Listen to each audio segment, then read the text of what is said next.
Exam का pressure? मैं हूं ना। अभी सब्सक्राइब करो हमारे new channel the Gaurav Jain clips.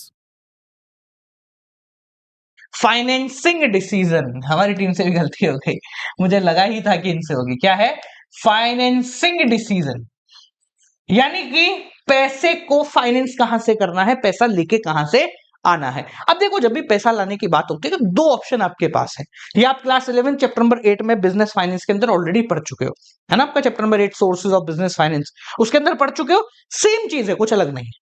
तो जब हमें पैसा चाहिए तो दो ऑप्शन हमारे सामने खुलेंगे। एक होगा इक्विटी, यानी कि मालिकों का पैसा, और एक होगा taking loans and advance.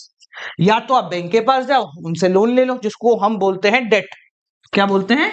Date. अब इसमें बी जो है वो साइलेंट है।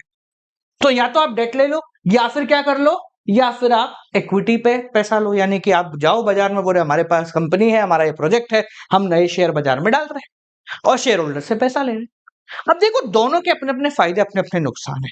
अगर हम शेयर होल्डर से पैसा लेते हैं, मतलब मैंने बोला कि नए शेयर इशू कर दो, तो सबसे बड़ी प्रॉब्लम क्या है कि जब शेयर होल्डर पैसा लगाएगा तो पहली बात तो प्रॉफिट में अपनी हिस्सेदारी लेगा, थोड़ा सा मालिकाना हक भी आ जाएगा, है ना। तो मैं ज्यादा प्रॉफिट भी कमा लूंगा तो भी मालिक ज्यादा हो गए तो प्रॉफिट मेरे पास कम ही आएगा। ठीक है। लोन लेने का फायदा क्या है कि देखो, मालिक कोई भी नहीं है। और दूसरा सबसे बड़ा फायदा लोन लेने का ये होता है कि टैक्स जो है ना, वो इंटरेस्ट के बाद लगता है। क्या लगता है? इंटरेस्ट के बाद। इसको समझो, इससे रिलेटेड न्यूमेरिकल भी है, मैं उसको एक बार यहां समझा देता हूं। देखो, कंपनी क्या है, जब पैसा बनाती है, जो प्रॉफिट बनाती है, उसको बोलते हैं ईबीआईटी। ईबीआईटी मतलब earning before interest and tax, यानी टैक्स और इंटरेस्ट देने से पहले हमारे पास कितना पैसा है। ठीक है। उसके बाद कंपनी उसमें से देती है भाई इंटरेस्ट। मैंने कहीं लोन लिया है तो मैं उसमें से इंटरेस्ट दे दूंगा। ठीक है। जो बचेगा उसको बोलते हैं ईबीटी, यानी कि अर्निंग बिफोर टैक्स। ठीक है। यानी कि इंटरेस्ट आपने दे दिया, देखो earning before interest and tax है, इसमें से इंटरेस्ट निकल गया तो बचा क्या? Earning before tax. ठीक है। अब लगेगा टैक्स। यहां से जो टैक्स की रेट होती है, एज पर जो गिवन रेट होगी उस पर आप टैक्स लगाओगे। जो बचेगा उसको बोलते हैं ईएटी, यानी कि अर्निंग आफ्टर टैक्स। और यहीं से एक इंपॉर्टेंट कॉन्सेप्ट आपका निकल के आता है, वो लिख लो अभी से ताकि आगे भी काम आ जाएगा। उसको अपन कहते हैं ईपीएस, यानी कि अर्निंग पर शेयर। मुश्किल नहीं है, देखो बहुत आसान है। फर्ज कीजिए, एक सिंपल सा एग्जांपल मैं आपको देता हूं कि भाई मेरी अर्निंग 1 करोड़ रुपए हुई है, 10 लाख लोगों में बांटनी है, तो आप क्या करोगे? 1 करोड़ डिवाइडेड बाय 10 लाख, बस इतना ही होता है, सिंपल सा। तो भाई आपकी जो बची हुई अर्निंग वो क्या हुई? Earning after tax divided by total number of shares. जितने शेयर हैं उनके हिसाब से बांट दो, तो इससे आ जाएगा अर्निंग पर शेयर, यानी कि एक शेयर को कितने पैसे मिल रहे हैं कमाई की। अब सुनना, इंपॉर्टेंट दोनों डिसीजन की समझिए। अगर मैं इक्विटी लेता हूं, मान लो लोन नहीं ले रहा हूं, तो क्या होगा? यहां से पैसा खत्म हो जाएगा, मेरे को ब्याज नहीं देना, तो मेरा पैसा बढ़ जाएगा। जब मुझे इंटरेस्ट नहीं देना तो मेरा प्रॉफिट बढ़ जाएगा, इंटरेस्ट हटेगा ही नहीं उसमें से। बट नुकसान क्या है कि यहां पर मेरे नंबर ऑफ शेयर बढ़ जाएंगे, नंबर ऑफ शेयर होल्डर्स भी बढ़ जाएंगे, तो पैसा ज्यादा लोगों में बटेगा। तो फायदा भी है इसका, ये बच गया, पर नुकसान है, ये बढ़ गया। ठीक है। अगर मैं लोन लेता हूं तो फायदा क्या होगा? देखो, फायदा ये होगा कि नंबर ऑफ शेयर होल्डर नहीं बढ़ेंगे तो पैसा कम लोगों में बटेगा।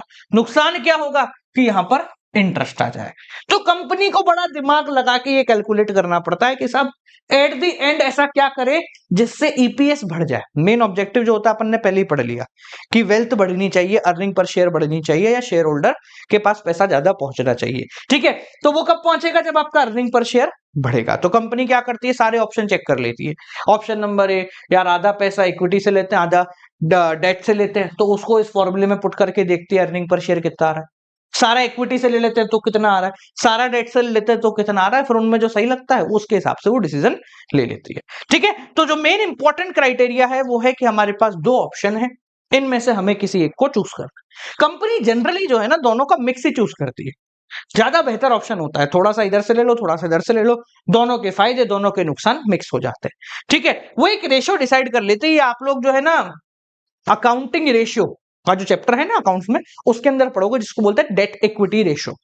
ठीक है, उस रेशो का नाम है क्या?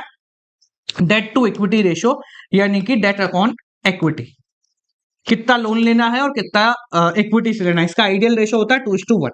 ठीक है, ये आप अकाउंटेंसी में पढ़ोगे। जिन्होंने अभी तक नहीं पढ़ी है ना, वो टेंशन मत लो, बस इतना समझ लो कि कितना लोन लेना है और कितना इन्वेस्ट करना है। अब देखो, बहुत सारे फैक्टर्स हैं जिन पर डिपेंड करता है कि मैं कहीं ना कहीं लोन लूं या फिर इक्विटी पे जाऊं। एक तो अपन ने पढ़ लिया कि भाई मेजर फैक्टर जो है वो यही है कि इस फॉर्मूले में पुट करके देखता है फायदा किससे हो रहा है। इसके अलावा कुछ और भी फैक्टर्स होते हैं। कौन कौन से? पहला, सर कॉस्ट कितनी लग रही है, कितना पैसा आपको चाहिए भाई, है ना, कितना पैसा चाहिए, उसके पीछे कॉस्ट कितनी आ रही है। लोन लूंगा तो ब्याज देना पड़ेगा, लोन लूंगा तो ब्याज देना पड़ेगा, अब वो कितना पड़ रहा है, क्या मैं प्रॉफिट निकाल पा रहा हूं, ये चीज आपको देखनी पड़ेगी। रिस्क कितना है भाई, अगर मैं देखो, अगर मैंने लोन लिया, पैसा डूब गया तो मैं तो मर जाऊंगा, ब्याज भी देना पड़ेगा, पैसा भी देना पड़ेगा। तो अगर आपके प्रोजेक्ट में रिस्क ज्यादा है तो आप बोलोगे यार इक्विटी से ले लो, उनको पैसा वापस नहीं चुकाना। शेयर होल्डर क्या बोलेंगे, भाई पैसा दे, तुम तो शेयर, बोले पैसा आ गया, बोले वाह ठीक है, बोले पैसा चुकाने की तो बात होती नहीं है। आप अभी, अगर आपने कभी किसी कंपनी के शेयर खरीदे हैं तो आप कंपनी से पैसा नहीं मांगते। अगर आपको पैसा चाहिए भी तो आप शेयर बेचते हो, कोई और खरीदार उसको खरीद लेता है, कंपनी दूर रहती है। तो इक्विटी से सबसे बड़ा फायदा यह है कि रिटर्न नहीं करना पड़ता है, बल्कि डेट जो है उसको रिटर्न करना पड़ता है अलॉन्ग विद इंटरेस्ट। तो रिस्क भी बहुत इंपॉर्टेंट फैक्टर है जिसको ध्यान में रखा जाता है। नेक्स्ट, आपकी कैश फ्लो पोजीशन कैसी है, योर्स, आपकी कैश फ्लो पोजीशन कैसी है, मतलब आपके पास पैसे का क्या चल रहा है। अगर आपकी फर्म ऐसी है जिसमें पैसा आता भी ठीक ठाक है, जाता है, आता है, चलता रहता है, ऐसा नहीं पैसा हमारा रुकता नहीं, ठीक है, तो इस प्रकार की कंपनी जो है ना वो लोन ले लेगी, क्योंकि देखो पैसा आ रहा है तो उससे ब्याज दे देंगे। पर अगर मेरी एक ऐसी कंपनी जिसमें पैसा बहुत रुक रुक के आता है, तो भाई मैं ब्याज नहीं लूंगा, मैं लोन नहीं लूंगा, क्योंकि मुझे उस पर जो इंटरेस्ट देना पड़ेगा वो फिर जेब से निकल जाए। तो अगर मेरी कंपनी की कैश फ्लो पोजीशन अच्छी है, बेहतर है, तो मैं क्या करूंगा, तो मैं चला जाऊंगा लोन लेने। और अगर मेरी कंपनी कैश फ्लो पोजीशन अच्छी नहीं है तो मैं क्या करूंगा, इक्विटी से पैसा ले लूंगा, शेयर होल्डर से पैसा मांग लूंगा। कंट्रोल कंसिडरेशन, अब ये समझना क्या होता है, जब भी हम लोन लेते हैं ना, तो लोन की एक वजह होती है कि आप लोन क्यों ले रहे हो। फर्ज कीजिए कि मुझे लोन लेना है फॉर परचेजिंग एन एसेट, ठीक है, एक मशीन खरीदनी है भाई। अब कमाल की बात सुनना, होता क्या है, मान लो इस मशीन की कीमत है 10 करोड़ रुपए, या 10 करोड़ का आपको लोन लेना है। ध्यान से समझना, जब आप किसी बैंक के पास जाते हो कि साहब हमें एक मशीन खरीदनी है और उसके बदले में 10 करोड़ का लोन लेना है, बैंक बोलते हैं ठीक है, किससे खरीदनी है, आप बताते हो भाई ये फलाना लिमिटेड है, एक्स लिमिटेड नाम की कंपनी है, यूएस में है, मुझे इससे 10 करोड़ की मशीन लेनी। तो कंपनी पता है क्या कर, ये बैंक पता है क्या करता है, वो आपको पैसे नहीं देगा, वो बोलेगा ठीक है आप मशीन खरीद लो, जब मशीन की पेमेंट करनी होगी तो हम एक 10 करोड़ रुपए का चेक बना के इसको दे देंगे। यानी कि ये पैसा कभी आपके पास नहीं आया, बस आपको उस पैसे से जो करना था बैंक ने वो काम करके दे दिया। तो ये बहुत बड़ी प्रॉब्लम है। अगर आपको ऐसी जगह पैसा चाहिए जहां पर आप चाहते हो कि नहीं यार मैं पैसा ले लेता हूं और थोड़ा मैं अपने हिसाब से यूज करूंगा, ठीक है, अभी मैं क्लियर नहीं हूं मुझे कहां से क्या लेना है, पर मेरे को यूज करूंगा अपने हिसाब से, तो आप लोन नहीं लोगे। आप क्या बोलोगे, नहीं भाई मैं तो इक्विटी शेयर के बाद जाऊंगा, क्योंकि वो पैसा देने के बाद पूछते नहीं है कहां गया।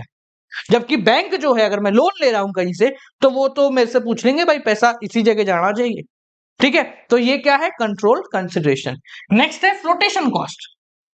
फ्लोटेशन कॉस्ट मतलब चलती फिरती कॉस्ट, ठीक है, जैसे लोन लेने में चक्कर काटने पड़ते हैं, ये पैसा वो पैसा, इसको खिलाना उसको खिलाना, ठीक है, 2-4 चक्कर पानी, ठीक है, ये सारे भी खर्चा होता है। इक्विटी का खर्चा होता है कि भाई बीएससी या नेशनल स्टॉक एक्सचेंज में आपको अगर लिस्ट करना है, उसके बाद अंडरराइटर अपॉइंट करने हैं, उसके बाद शेयर इशू करने का छोटा मोटा खर्चा, मतलब दोनों ऑप्शंस में छोटे मोटे खर्चे होते ही हैं, ठीक है। ऐसा तो है नहीं कि लोन लेना घर बैठे बैठे लोन आ गया, बहुत सारे खर्चे होते हैं। वैसे इक्विटी शेयर होल्डर से पैसा लेना तो ऐसे ही आ गया, ठीक है। एक चीज समझो, आपको अगर व्हाट्सएप पे ही चलो पकड़ लो, व्हाट्सएप पे भी अगर किसी कंपनी का एक मैसेज आता है ना, तो उसकी भी कॉस्ट टू कंपनी होती है, 35 पैसा कॉस्ट लगता है, मैं भी देता हूँ।